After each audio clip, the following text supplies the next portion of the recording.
ఇక నైరుతి రుతుపవనాలు మరో 24 గంటల్లో ఆంధ్రప్రదేశ్ను తాకే అవకాశం ఉందని వాతావరణ శాఖ అంచనా వేసింది. అరేబియా సముద్రంలోని కొన్ని ప్రాంతాలతో పాటు గోవా, మహారాష్ట్ర, ఆంధ్రప్రదేశ్, కర్ణాటకలోని కొన్ని ప్రాంతాలను నైరుతి రుతుపవనాలు విస్తరించనున్నాయి. ఏపీ యానంలో దిగువ ట్రోఫో ఆవరణలో నైరుతి దిశగా గాలులు వీస్తున్నాయి. దక్షిణ కోస్తాంధ్ర, రాయలసీమలో తేలికపాటి నుంచి మోస్తరు వర్షాలు లేదా ఉరుములతో కూడిన జల్లులు కురిసే అవకాశం ఉంది.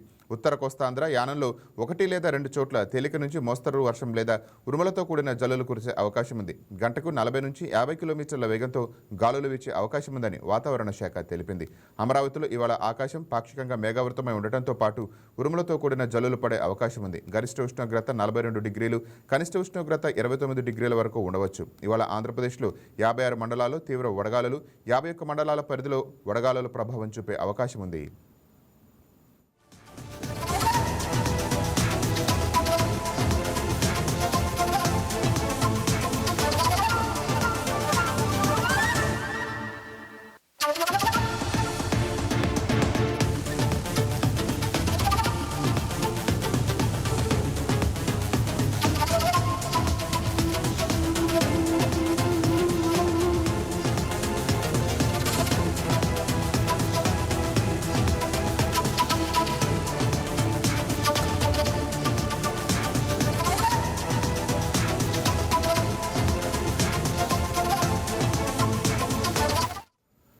ఇక తెలంగాణలో పలు జిల్లాలకు హైదరాబాద్ వాతావరణ కేంద్రం ఎల్లో అలర్ట్ జారీ చేసింది. నాగర్ కర్నూలు, వరంగల్, హన్మకొండ, నల్గొండ, సూర్యాపేట జిల్లాలో భారీ వర్షాలు కురుస్తాయని వెల్లడించింది. ముఖ్యంగా హైదరాబాద్ మహానగరంలో సాయంత్రం వరకు భారీ వర్షం కురిసే అవకాశాలు ఉన్నట్టు అంచనా వేసింది.